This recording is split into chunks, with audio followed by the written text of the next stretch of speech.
नमस्कार दोस्तों, स्वागत है आप सभी का आपके आरोही यूट्यूब चैनल पर।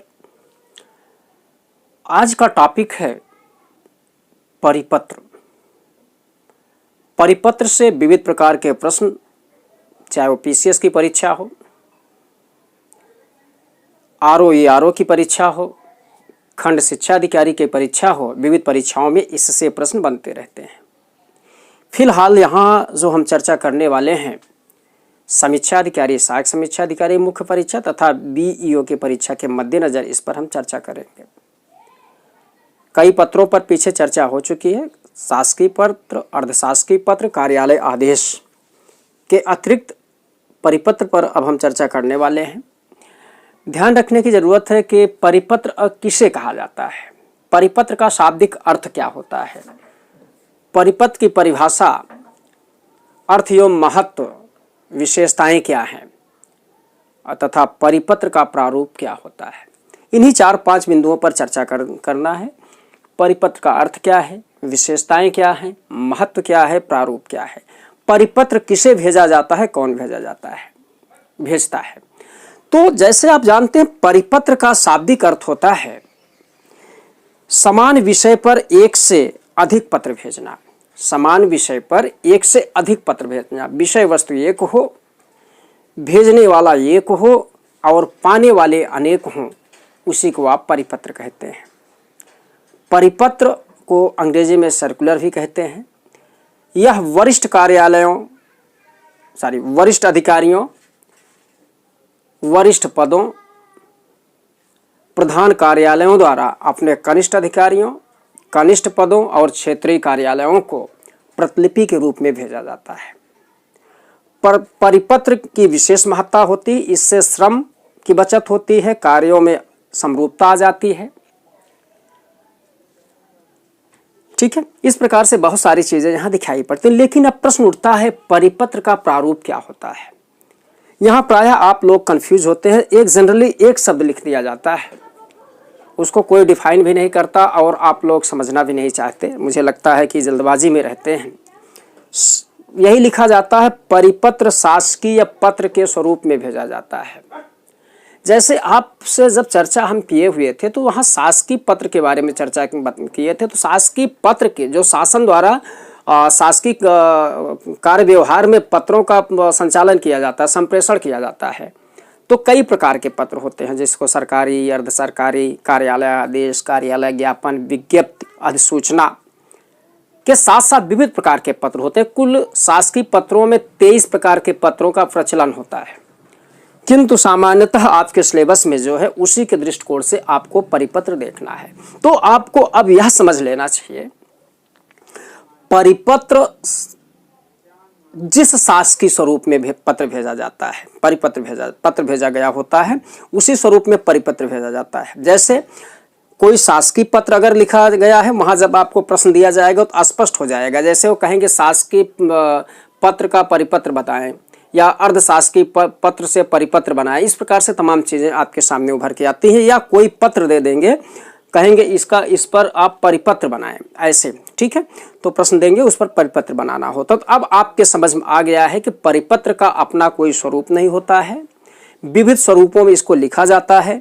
कभी शासकीय पत्र के रूप में, कभी अर्धशासकीय पत्र के रूप में, कभी कार्यालय आदेश के रूप में, कभी कार्यालय ज्ञापन के रूप में, कभी अनुस्मारक और अधिसूचना के रूप में परिपत्र को भेजा जाता है। तो आप अब समझ गए होंगे, परिपत्र का अपना स्वरूप नहीं होता, इसके विविध रूप और स्वरूप होते हैं। आइए आज जो हम आपसे चर्चा करेंगे, तो इस पर हम 2 वीडियो बनाएंगे। एक जो है जिसमें देख रहे हैं परिपत्र का अर्थ, विशेषता और महत्व, और दूसरा वीडियो होगा परिपत्र का प्रारूप, और तीसरा होगा परिपत्र का उदाहरण, और चौथा इस पर होगा परिपत्र और अन्य पत्रों के बीच में अंतर। ठीक है, इसी पर हम धीरे धीरे आगे बढ़ने की कोशिश करेंगे, क्योंकि यह प्रश्न 8 अंक का है। विविध परिपत्र के विविध आयामों को जब हम समझ लेंगे, चाहे वो अंतर की बात करेंगे, चाहे परिपत्र लिखने की बात करेंगे, कुछ भी कहेंगे हम उसको कर ले जाएंगे। आइए देखते हैं परिपत्र का सही स्वरूप क्या है, या परिपत्र किसे कहते हैं। जैसे आप जानते हैं, परिपत्र समान विषय वस्तु पर एक से अधिक पत्र को भेजना परिपत्र कहलाता है। आइए देखें, शासकीय पत्र व्यवहार का ऐसा रूप, कैसा रूप, ऐसा रूप जिसमें समान सूचना अथवा अनुदेश वरिष्ठ अधिकारियों या प्रधान कार्यालयों द्वारा अपने कनिष्ठ अधिकारियों या क्षेत्रीय कार्यालयों को प्रतिलिपि के रूप में सूचनार्थ, अनुपालनार्थ अथवा पथ प्रदर्शनार्थ भेजे जाते हैं, परिपत्र कहलाते हैं। यहाँ आपने देखा कि सरकारी कार्य व्यवहार में जो इन पत्रों का प्रचलन होता है, वरिष्ठ अधिकारी, वरिष्ठ पद प्रधान कार्यालयों द्वारा अपने कनिष्ठ अधिकारी को, कनिष्ठ पद को या क्षेत्रीय कार्यालयों को प्रतिलिपि के रूप, समान सूचना, अनुदेश, निर्देश क्या करते हैं, प्रतिलिपि के रूप में भेजा जाता है, उसे आप परिपत्र कहते हैं। ठीक है, ये बातों को आपने समझा, बहुत सरलतम शब्दों में सारी बातों को इसी में समाहित हो गया है। अब प्रश्न उठता है परिपत्र की विशेषता क्या है। ठीक है, आइए परिपत्र की विशेषता को देख लेते हैं। पहली विशेषता है यह संक्षिप्त और अस्पष्ट शब्दों में लिखा जाता है। कैसे होता है? संक्षिप्त होता है, अस्पष्ट शब्दों में होता है। जैसे आपने पत्रों में देखा है, कोई औपचारिक कोई अनौपचारिक होता है, तो वहाँ बड़ा संक्षिप्तता की, परिपत्र में संक्षिप्तता की बात की जाती है। कोई सूचना किसी को सूचनार्थ, अनुपालनार्थ या पद प्रदर्शन के लिए जो भेजी जाती है, संक्षिप्त और सटीक भेजी जाती है, द्विअर्थी नहीं भेजी जाती, ध्यान रखने की कोशिश करिएगा।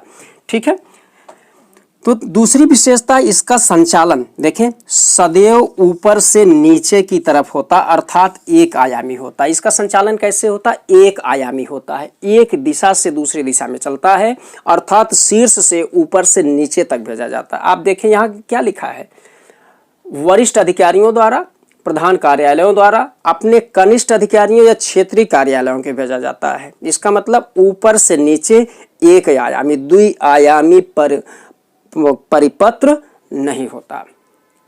आप आदेश दे रहे हैं, अनुदेश दे रहे हैं, सूचना दे रहे हैं।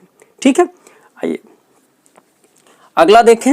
यह एक व्यक्ति को कभी नहीं भेजा जाता, यह अनेक व्यक्तियों या अधिकारियों को भेजा जाता है। अगला महत्वपूर्ण बिंदु है, इसकी अपनी भाषा शैली नहीं होती। इसकी अपनी भाषा शैली नहीं होती, बड़ा अजीब से। तब क्या भाषा शैली इसकी होगी? इसकी भाषा शैली वह होती है जिस पत्र के स्वरूप में भेजा जाता है। कभी यह शासकीय पत्र के स्वरूप में भेजा जाएगा, शासकीय पत्र का भाषा शैली पर अधिग्रहण कर लेगा। जब अर्धशासकीय स्वरूप में भेजा जाएगा तो परिपत्र की भाषा शैली अर्धशासकीय हो जाएगी। जब कार्यालय आदेश के रूप में भेजा जाएगा तो क्या हो जाएगा? कार्यालय आदेश संबंधी भाषा संबंधी हो जाएगी। ज्ञाप और अनुस्मारक, इस प्रकार से जिस स्वरूप में पत्र भेजा जाएगा उसी स्वरूप में इसका भाषा शैली हो जाता है। और देखें, जब भाषा शैली की बात आती है, पत्र लिखते समय उसके बहुत अंग प्रत्यंग होते हैं। जो अंग प्रत्यंग उनके होंगे तो यहाँ सारे अंग प्रत्यंगों को आपको समझना बूझना होगा। अब इसी में देखिए, तो अगला है, इसमें संबोधन एवं समापन, ध्यान रखिएगा, संबोधन एवं समापन। हर पत्र में संबोधन समापन होते हैं। कुछ में जैसे कार्यालय आदेश होता है, कार्यालय ज्ञाप होता है, इन सब में संबोधन एवं समापन नहीं होते, ध्यान रखिएगा। तो अन्य पत्रों में संबोधन एवं समापन जिस स्वरूप में होंगे, ध्यान रखिएगा, बहुत महत्वपूर्ण बात है, महत्वपूर्ण पॉइंट है। तो इसका संबोधन और समापन जिस स्वरूप में पत्र भेजा जाता है उसी स्वरूप का संबोधन एवं समापन अधिग्रहित कर लेता है। सपोज दैट अगर कार्यालय आदेश के रूप में परिपत्र भेजा जाता है, बहुत परिपत्र हमारे पास पड़े हुए हैं, हम आपको दिखाएंगे जब उसको हम अपलोड कर देंगे अपने टेलीग्राम चैनल पर, तो उसको आप लोग देख लीजिएगा। जैसे कार्यालय आदेश के रूप में परिपत्र सपोज दैट भेजा जाता है तो उसमें संबोधन और समापन नहीं होगा। यदि अर्धशासकीय पत्र के रूप में भेजा जाएगा तो उसमें संबोधन समापन कैसे होगा? अर्धशासकीय पत्र के स्वरूप में होगा।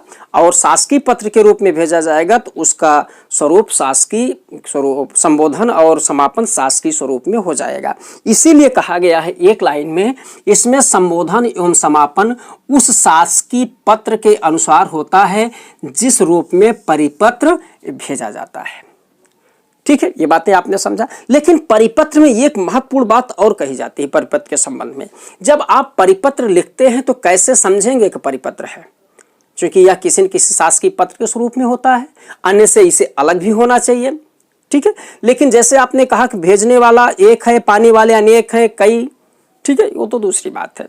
लेकिन जो महत्वपूर्ण बातें हैं, परिपत्र लिखते समय अपने पत्र के शीर्ष में बीचों बीच, कहाँ, बीचों बीच, जैसे ये पत्र आपका है, ये जो बीचों बीच है, यहाँ शीर्ष पर जहाँ से शुरुआत करते हैं, यहाँ बीचों बीच शब्द, वहाँ बीचों बीच परिपत्र शब्द लिखकर रेखांकित कर देते हैं। ध्यान रखिएगा, महत्वपूर्ण है, सबसे मोस्ट इंपॉर्टेंट, सबसे पहला शब्द परिपत्र शब्द लिखकर आप रेखांकित कर देंगे, तब हो जाएगा परिपत्र। यहाँ लिखा भी गया, परिपत्र लिखते समय बीचों बीच शीर्ष पर परिपत्र लिखना अनिवार्य होता है, लिखकर आप लाइन खींच देंगे। इस प्रकार से परिपत्र की महत्वपूर्ण विशेषताएं हुई।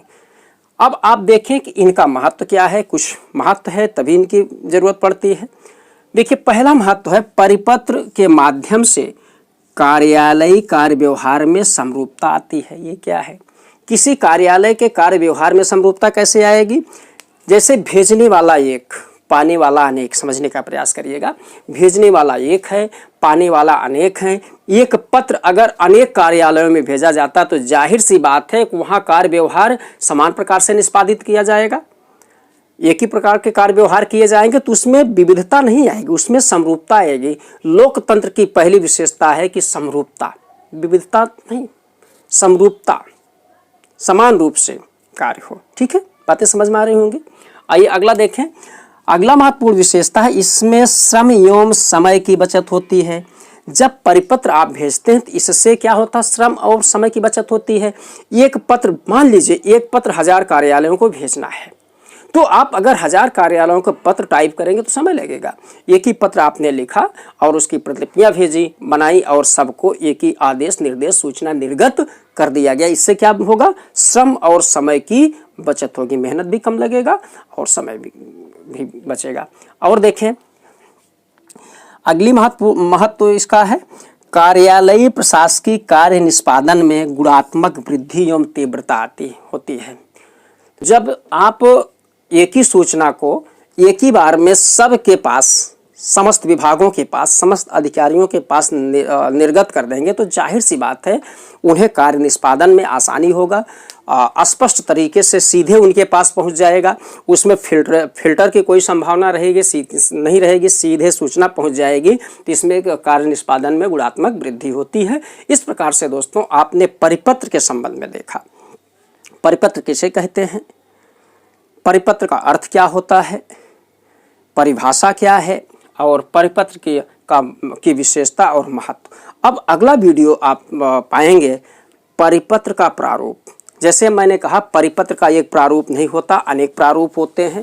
जिस स्वरूप में पत्र भेजा जाता उसी का वह स्वरूप ग्रहण कर लेता है। तो इस प्रकार से हमें आपको कम से कम 2 या 3 प्रारूप भी बताने होंगे।